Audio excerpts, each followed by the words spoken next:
History remembers the loudest empires, the ones that burned cities, the ones that carved their names into stone and demanded the world never forget them.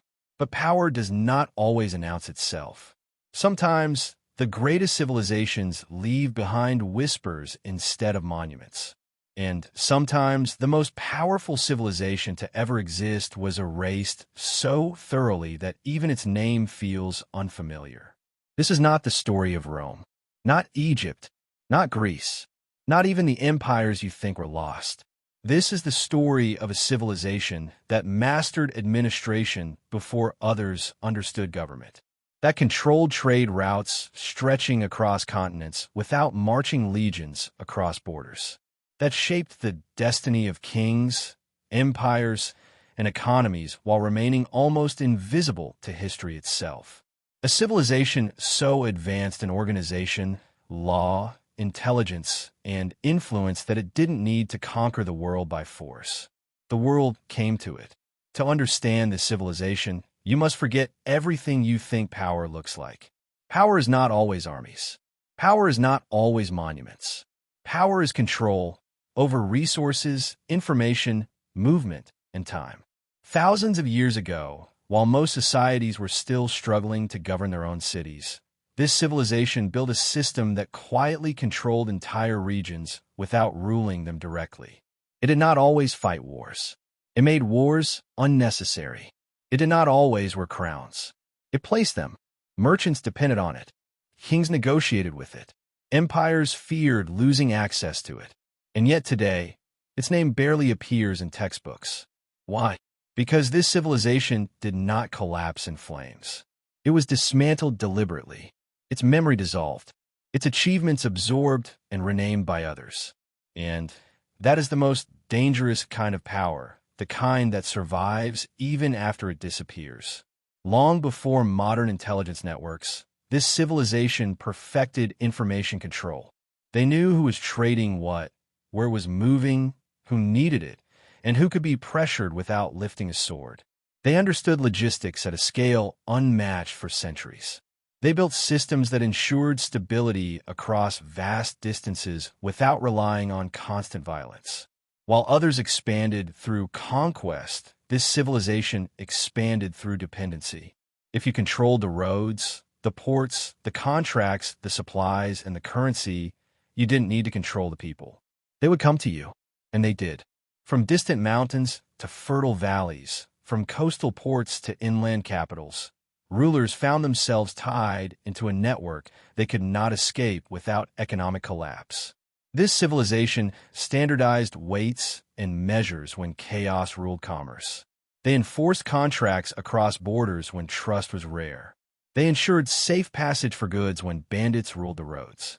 And in exchange, they took a quiet toll, not always in gold, but in influence. They didn't just move goods.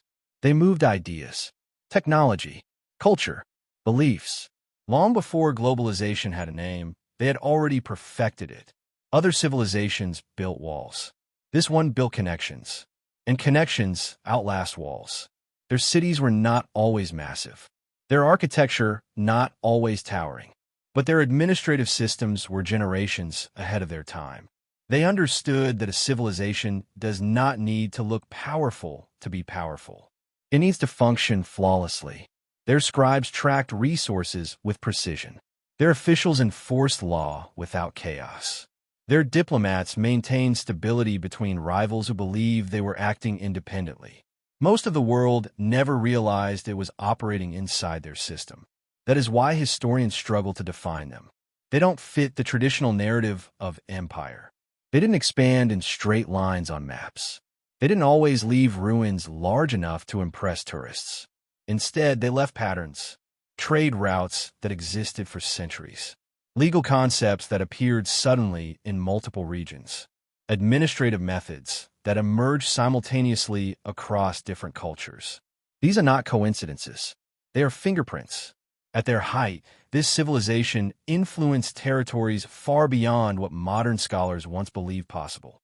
From deserts to forests, from coastlines to highlands, their reach was not measured in miles, but in dependency. When they prospered, regions thrived. When they weakened, entire economies collapsed. Yet when new empires rose, they did not credit this civilization. They absorbed its systems, renamed its innovations, rewrote its story, because acknowledging it would mean admitting something uncomfortable. That true power does not always sit on a throne. Sometimes it sits behind a ledger, behind a treaty, behind a supply chain. As centuries passed, conquerors came and went. Cities burned, borders shifted, but the systems this civilization built continued, modified, copied, repurposed, and eventually their origin was forgotten. Not because they were insignificant, but because they were too important. By the time historians began to piece together the past, this civilization had already been scattered across the identities of others. Its name fragmented, its story diluted. What remained were hints. A sudden leap in bureaucratic efficiency, unexplained economic integration between distant regions, advanced administrative techniques appearing where they shouldn't exist yet. Every time scholars found these anomalies, they attributed them to coincidence, diffusion, or lost records. But power does not leave chaos behind. It leaves order. And this civilization left too much order to be accidental. Even today, traces of their influence remain embedded in how modern systems operate, in how trade flows, in how authority is delegated, in how influence is exerted without force. They were not perfect. No civilization is. But they understood something most never did. That the greatest empires are not built to be remembered. They are built to be unavoidable. And that is why you've never heard of them. Because when history is written by conquerors, the architects of the system are rarely given credit. This civilization didn't need statues. It needed continuity, and it got it. To uncover how this civilization became so powerful, you must look not at its armies, but at the moments when armies stopped moving. War was common in the ancient world. Conflict was expected. Borders shifted constantly, and violence was the language of ambition. Yet across large regions touched by this civilization, wars slowed. Not because rulers became peaceful, but because fighting became inconvenient. Battles disrupt trade. Wars drain resources. Instability breaks systems. And this civilization's greatest weapon was stability. They positioned themselves at the crossroads of necessity, not geographically alone, but economically, politically, and administratively. If a king wanted grain during a drought, the path led through them.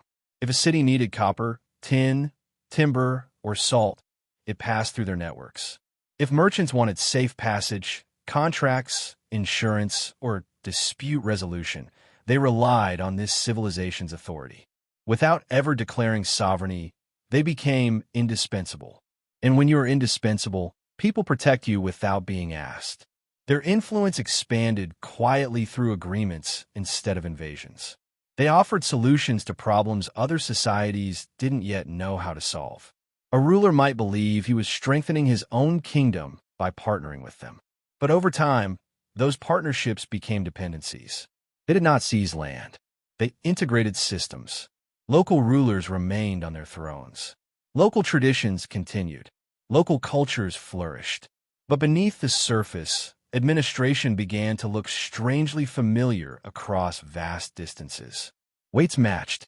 Measures aligned. Records followed similar formats. Contracts enforced similar principles. This was not coincidence. It was design. They trained officials not as warriors, but as managers. They rewarded efficiency, loyalty, and competence. They punished corruption not out of morality, but because corruption disrupted flow. And flow was everything. Goods had to move. Information had to move. Authority had to move. They understood bottlenecks centuries before the word existed.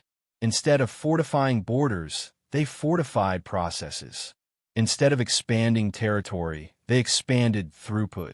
This made them invisible to enemies because enemies didn't know who to fight. When trade failed, rulers blamed bandits. When supplies ran short, they blamed weather. When alliances shifted, they blamed betrayal. Rarely did anyone suspect the system itself. But the system was alive. Their scribes documented everything. Not for history, for control. They tracked harvests, shipments, labor, debts, obligations, and favors. They understood that information ages quickly, so they built networks to update it constantly. Messengers moved faster than most armies.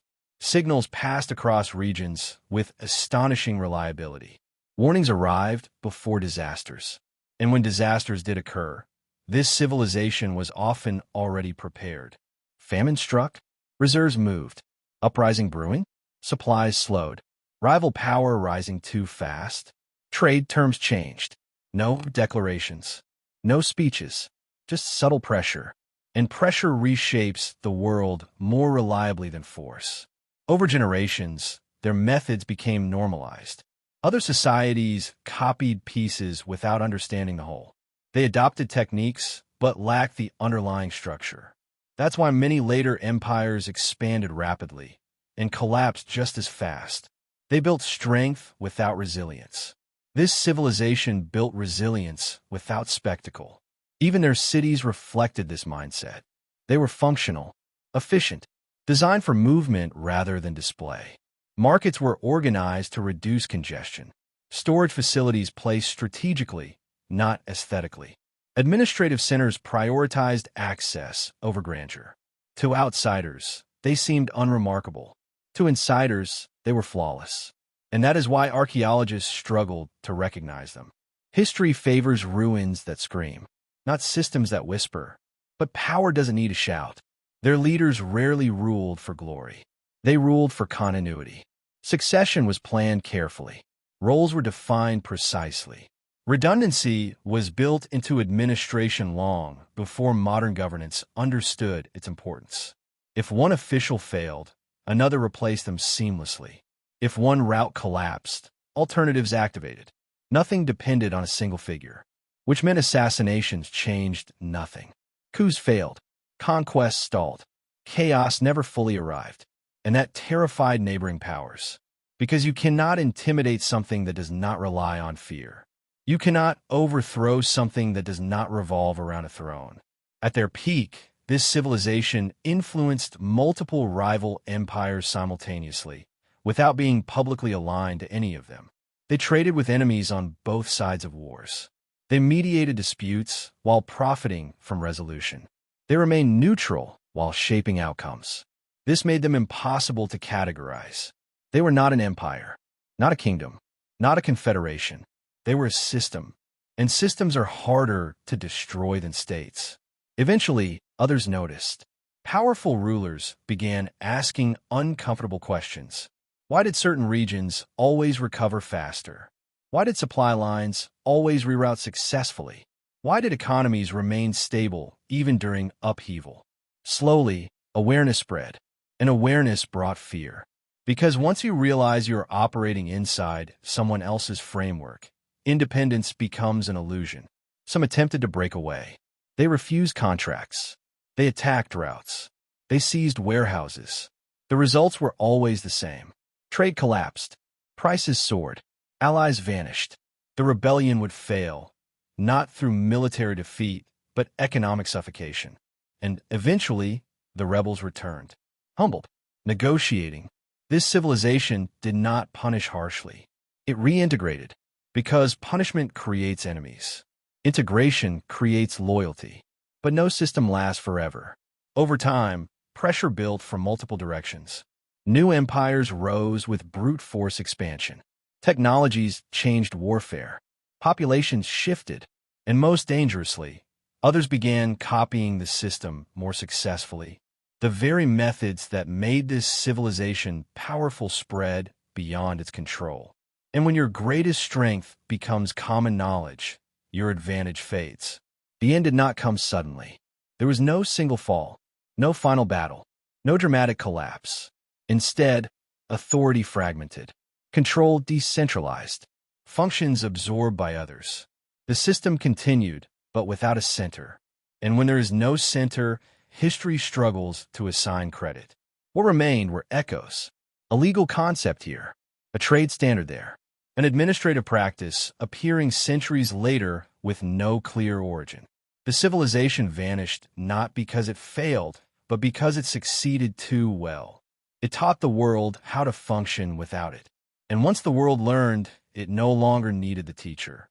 Yet even now, when modern societies talk about power, they rarely talk about this kind. They still imagine crowns and armies and monuments.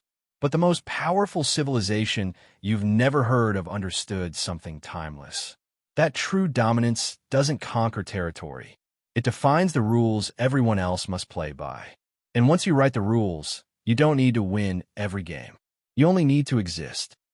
To truly grasp how completely this civilization shaped the ancient world, you have to look at what happened after it was gone. Because disappearance does not mean absence. Sometimes it means diffusion. When later empires rose, they believed they were inventing something new. New systems of governance, new economic models, new ways to manage vast territories. But what they were really doing was inheriting fragments of an older design. You can see it in how suddenly efficiency appears in the historical record, how certain empires seem to skip developmental stages, how complex administration emerges without a clear period of trial and error. That kind of leap does not happen organically. It happens when knowledge is transferred quietly. This civilization trained people, not just institutions. Officials moved. Merchants migrated. Administrators were absorbed into new regimes. They brought methods with them, record-keeping systems, logistical frameworks, principles of governance that prioritized function over ideology. And because these individuals no longer operated under a single banner, their influence became invisible. History recorded the conqueror, not the engineer. Over time, this civilization became a ghost inside other civilizations. Its fingerprints are most visible in moments of stability, in periods when things work too smoothly to be accidental. Trade flowing across rival borders. Taxes collected efficiently without constant rebellion.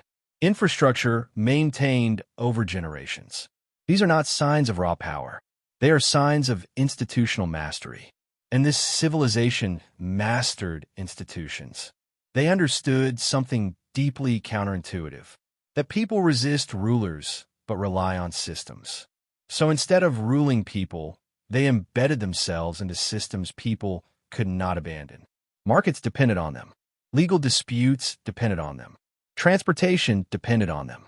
You didn't have to like them. You just had to use them. This made opposition fragmented and ineffective. You cannot rebel against a road. You cannot overthrow a contract. You cannot assassinate a process. This civilization was a process. Even when its political identity dissolved, its operational logic survived. That is why historians argue endlessly about its boundaries. Why maps failed to capture it. Why its influence appears everywhere and nowhere at once. Because it was not defined by land. It was defined by function. And function is portable. As centuries passed, storytellers replaced administrators. Legends replaced ledgers. The quiet managers of history were forgotten. The dramatic conquerors were remembered. But if you strip away the myths, patterns emerge. Whenever an empire achieved long-term stability across diverse populations, it used methods pioneered by this civilization. Standardized taxation, layered authority, delegated governance, interlocking dependencies. These ideas did not originate independently in multiple places. They were inherited. The tragedy is not that this civilization was forgotten. The tragedy is that it was misunderstood. People assume that because it left few grand ruins, it must have been weak. In reality, it was efficient, and efficiency rarely leaves monuments. You don't build statues to roads at work. You don't celebrate accounting systems. You don't mythologize logistics. But logistics win wars. Administration sustains empires. Systems outlast heroes. This civilization understood that better than anyone. Its leaders rarely sought immortality through memory. They sought permanence through design, and they achieved it. Even today, modern states unknowingly replicate its logic. When governments focus on supply chains rather than conquest, when corporations exert influence without owning territory, when power operates through standards rather than force. This is not a modern invention. It is ancient wisdom resurfacing. The most dangerous civilizations are not those that threaten you directly. They are the ones you rely on daily. This civilization never needed to announce its power. It was already embedded in how the world worked. And that is why learning about it feels unsettling, because it challenges everything we think we know about dominance, legacy, and control. It suggests that the civilizations we celebrate may not have been the most powerful ones. They were just the loudest. The real architects of history worked quietly. They built systems that others mistook for inevitability. And inevitability is the greatest illusion of all, because behind every natural order is someone who designed it. This civilization designed an order so effective that no one noticed it had authors. By the time scholars began searching for it, it was already everywhere. And nowhere. Its name faded. Its story fragmented. Its identity dissolved into the civilizations that followed. But its influence never left. Because influence does not need recognition to function. It only needs adoption. And once adopted widely enough, it becomes invisible. That is the final irony.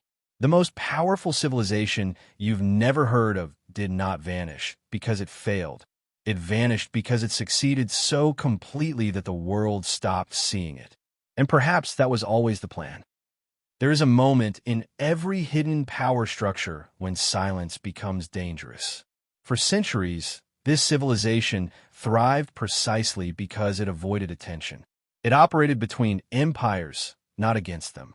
It filled gaps rather than creating enemies.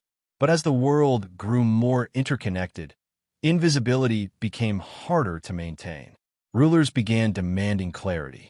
Who truly controlled the routes? Who enforced the contracts? Who decided which regions prospered and which declined? And clarity threatened the illusion. Because once power is seen, it can be challenged. This civilization responded not with force, but with diffusion. Authority was divided. Functions were decentralized. Responsibility was spread across regions. To outsiders, it looked like decline. In reality, it was adaptation. By dispersing itself, the system reduced its vulnerability. No single city could be captured. No central archive could be destroyed. No leader could be eliminated to cripple operations. Power was no longer concentrated. It was ambient. This was both its greatest strength and its eventual undoing. As components gained autonomy, loyalty weakened. Local administrators began serving new masters. Merchants shifted alliances. Standards diverged slowly. Nothing collapsed. Nothing broke. It simply stopped being unified. And without unity, identity fades. Future generations encountered the remnants without recognizing their origin. They saw practices without a name, methods without founders, structures without a story, and humans struggle to remember what they cannot narrate. This is why historians debate endlessly. They search for a capital city, a ruling dynasty, a defining war. But this civilization offered none. Its defining feature was cohesion, not conquest. And cohesion leaves few dramatic moments. When empires fall violently, history takes notes. When systems dissolve quietly, history looks away. But there's another reason this civilization was forgotten. It was inconvenient. Acknowledging its existence would undermine the heroic narrative of history. It would suggest that empires were not built by singular geniuses or divine rulers, but by administrators, planners, logisticians, people whose names do not inspire myth. And myths are easier to sell than systems. So later civilizations took credit. They claimed innovations that predated them. They renamed standards. They reframed inherited methods as original achievements. Not always intentionally. Sometimes ignorance does the work of deception. Over time, the original civilization became a blank space, a missing chapter. But absence can speak louder than presence. Because the consistency of what replaced it is too precise to be random. You don't independently invent identical administrative frameworks across vast regions and centuries. You inherit them.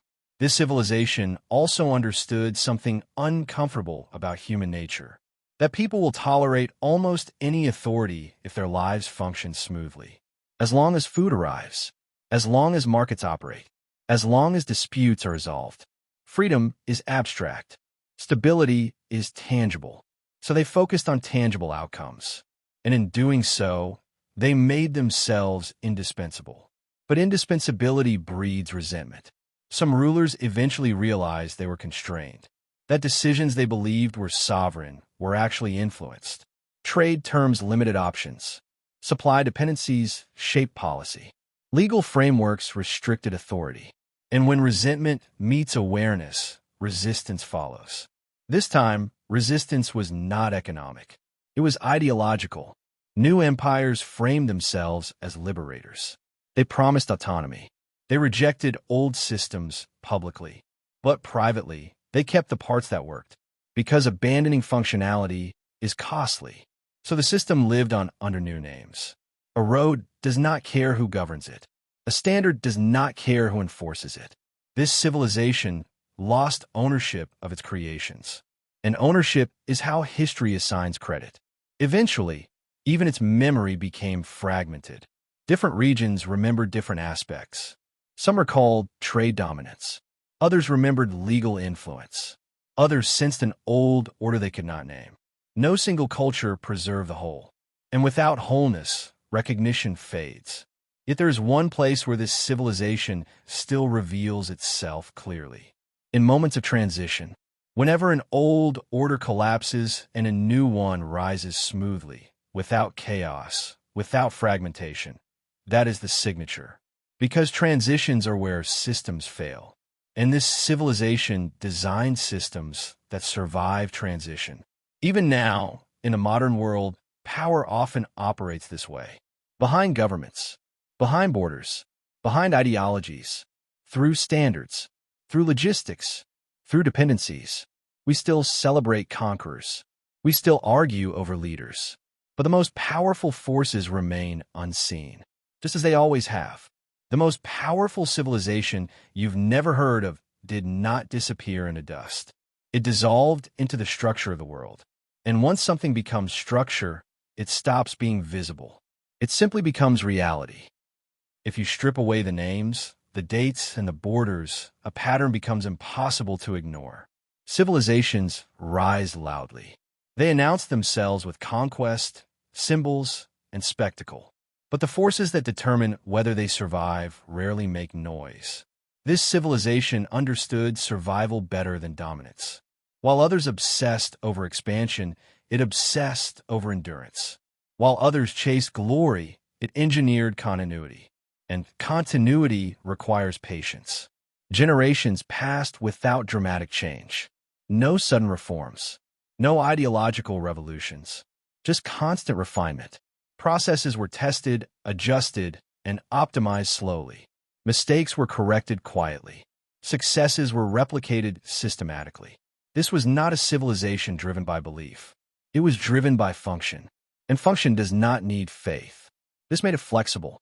It could operate under different rulers, adapt to different cultures, integrate into different political environments. It did not demand loyalty to an identity. It demanded compliance with a system. And compliance is easier to secure than belief. People can disagree with rulers. They can resent authority, but they still need roads. They still need markets. They still need order.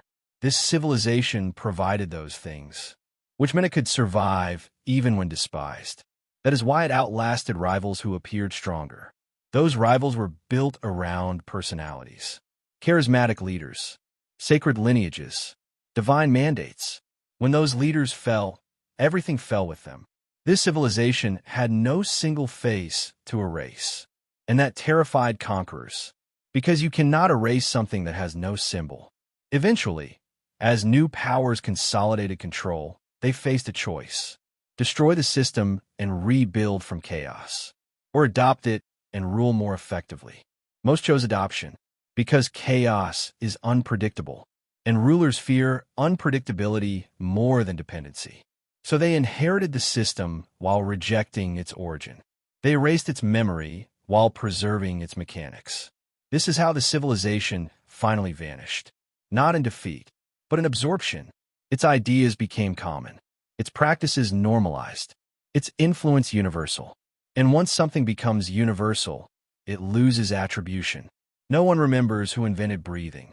But without it, nothing survives. There is a final irony in this story. The civilization that valued invisibility most has become relevant again in the modern age. Because today, power once again looks less like conquest and more like control of systems.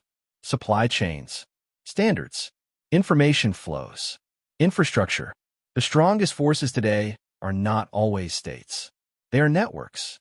And networks operate exactly as this civilization did. They don't need territory. They don't need loyalty. They need participation. Opt out, and you isolate yourself. Participate, and you become dependent. This is ancient logic wearing modern clothes, which raises an uncomfortable question. If this civilization could shape the ancient world so completely without being remembered, how many similar powers operate today, shaping lives quietly, without recognition? History may be repeating itself, not in empires, but in systems. And just like before, the loudest actors will be remembered. The quiet architects will not. That is why this civilization remains unnamed. Because naming it would require admitting something unsettling. That power does not need to be seen to be absolute. Sometimes the most powerful civilization is the one you never notice at all. And by the time you do, it's already too late to escape it. There is a reason this civilization feels strangely familiar, even though its name is absent from memory. Because its logic mirrors something deeply human. Humans organize before they dominate. They coordinate before they conquer. They survive not by strength alone, but by structure. This civilization simply perfected that instinct earlier than anyone else. While others asked how to rule people, it asked how to manage reality, how to move resources efficiently, how to reduce friction, how to make cooperation easier than conflict.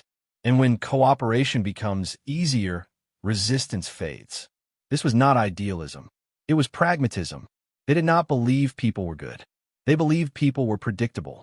Predictable needs, predictable incentives, predictable fears, and systems thrive on predictability. They mapped human behavior the way others map terrain. They understood where pressure created compliance and where force created rebellion. So they avoided force whenever possible, not because they were peaceful, but because force was inefficient. Why fight for territory when you can make territory irrelevant? Why occupy cities when you can control what flows through them? This civilization mastered leverage. Small adjustments created large effects. Minor policy shifts reshaped entire regions. They could weaken a rival without attacking it, strengthen an ally without announcing support, change outcomes without appearing involved. And because their actions were subtle, blame rarely found them. Chaos has many fathers. Order has none. When things went wrong, rulers blamed fate. When things went right, rulers took credit. The system remained untouched. This also explains why the civilization attracted talent.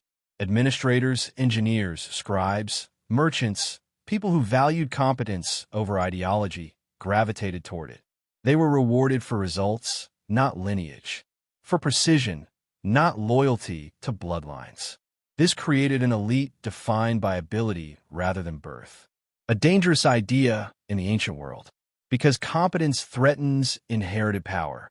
Kings could tolerate merchants. They could tolerate priests. But a class of people who could make or break economies.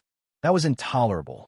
As other empires centralized authority, they absorbed this civilization's experts.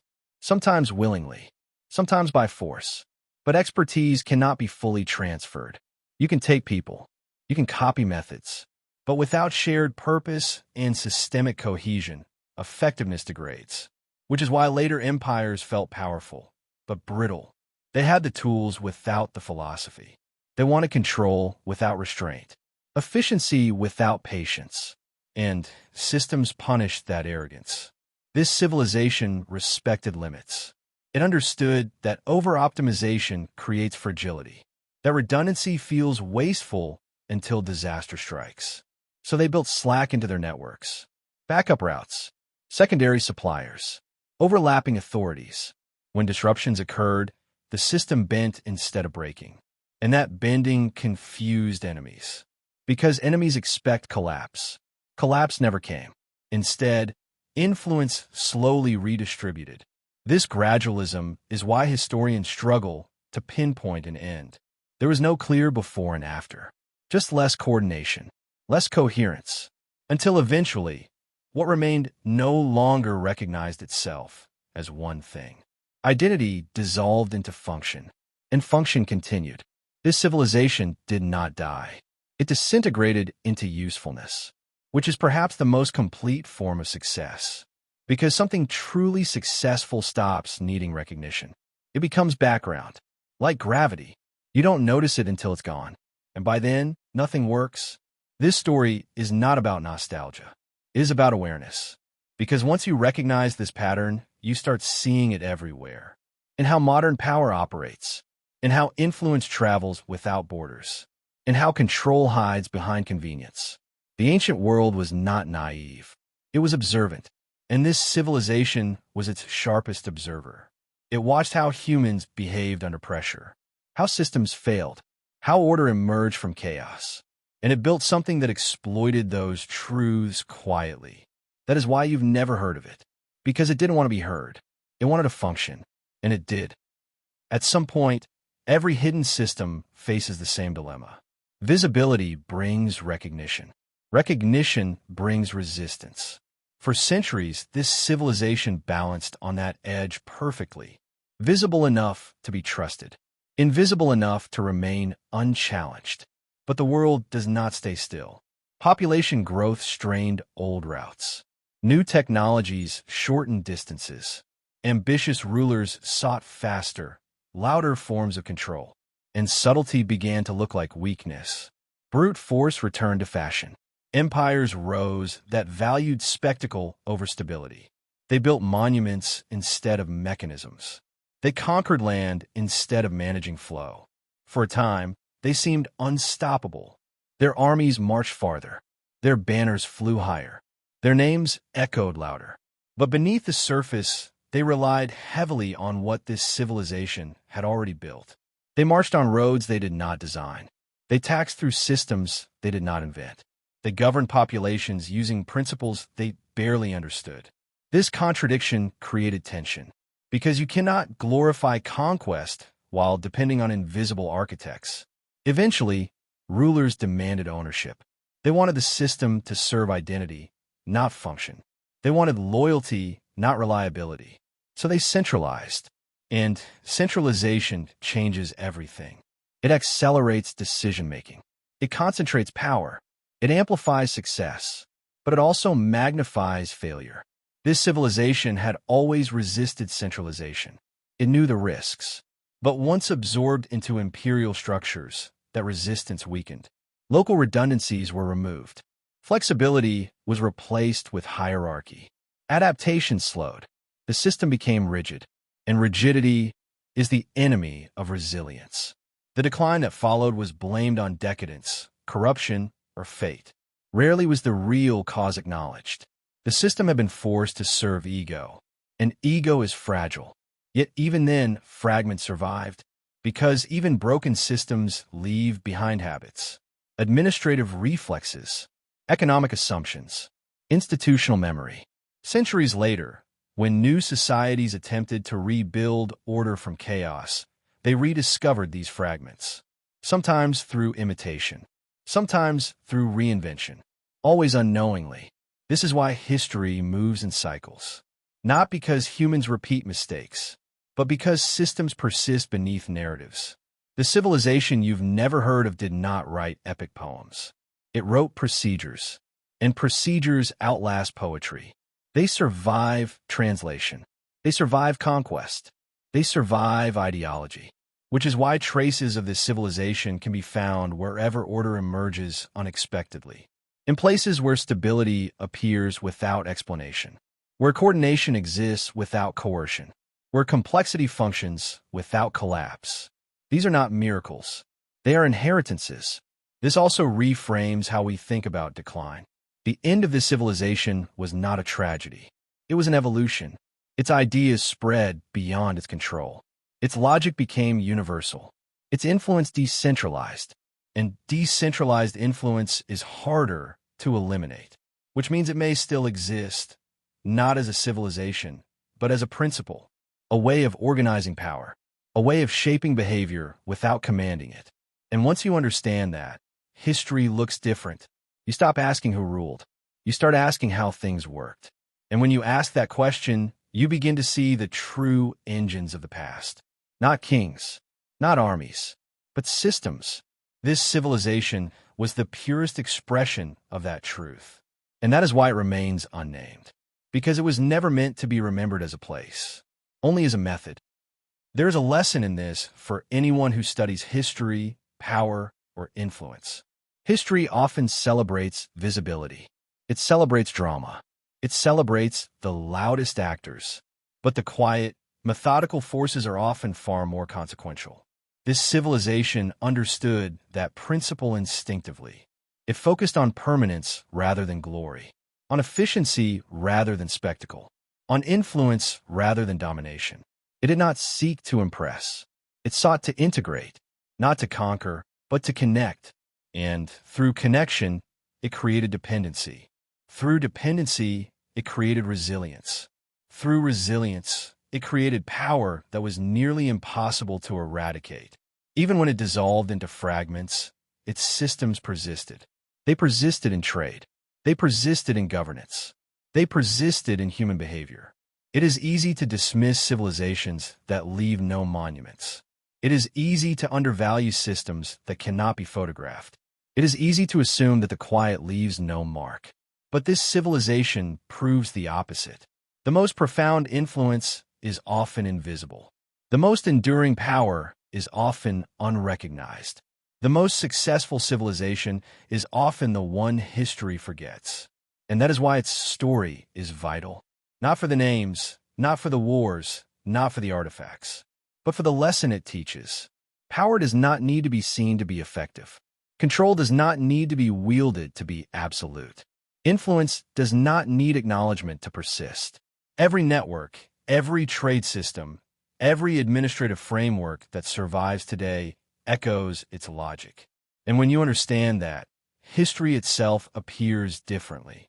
Because the loudest stories are not always the most important. Sometimes the quietest civilizations leave the deepest mark. This is the civilization you've never heard of. Its name may be forgotten. Its rulers may be lost to time. Its cities may be reduced to dust. But its influence continues. And that influence is unstoppable. It is invisible. It is enduring. It is absolute. Even after centuries, the civilization's influence can be traced in patterns. Patterns of trade, patterns of governance, patterns of human behavior. Its legacy is not written in stone or sung in song. It is coded into the way societies organize themselves, into the structures that allow complex systems to function, into the unseen rules that make civilizations possible. Every effective administration, every efficient network, every resilient system carries a shadow of its design. And that is the true measure of power. Not territory, not monuments, not fame, but endurance, impact, continuity. Its disappearance from history books is a testament to its genius. It did not seek to be remembered.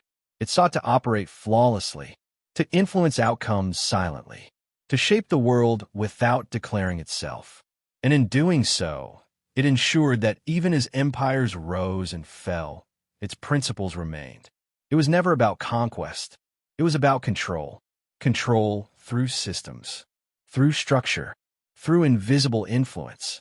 The civilization you've never heard of achieved something rare. It outlasted memory itself. And perhaps that is the ultimate form of power.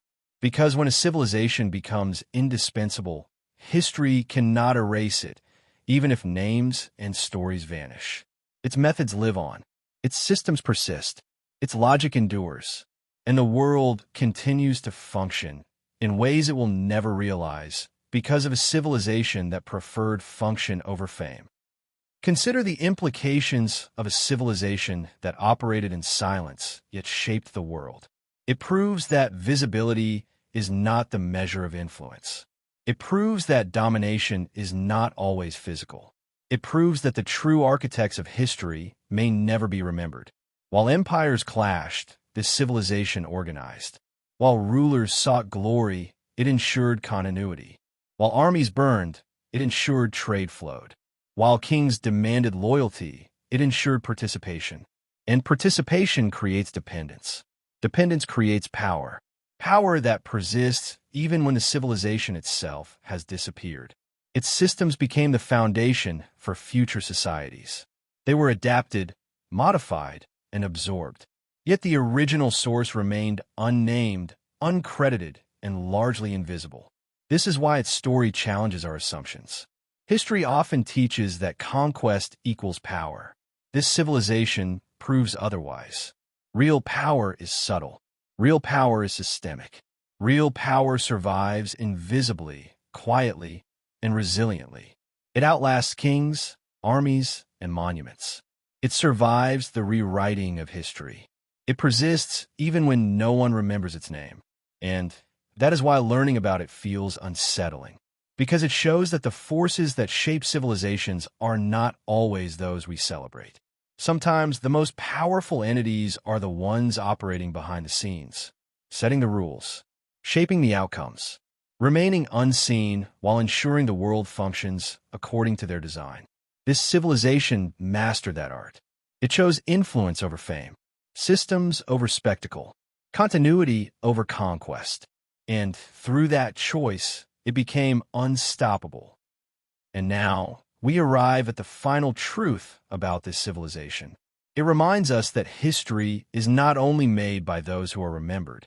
It is shaped by those who create the rules, the systems, and the structures that everyone else follows. This civilization achieved something extraordinary. It built power that did not depend on conquest. It built influence that did not depend on recognition.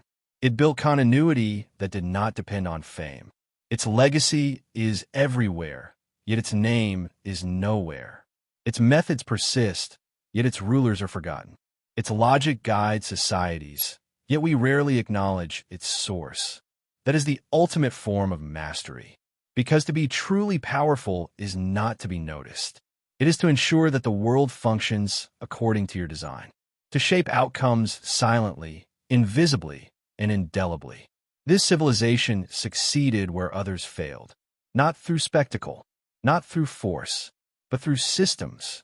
And in doing so, it became immortal, not in story or statue, but in the very functioning of civilization itself.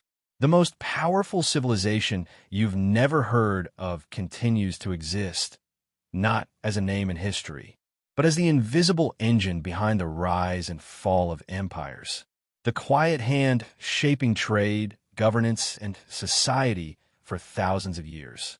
Its lesson is simple, yet profound. True power is invisible. True influence is systemic. And true legacy is enduring, even when memory fades. This civilization may be forgotten by name, but its impact is impossible to erase. It is the silent architect of the ancient world, and its design endures today.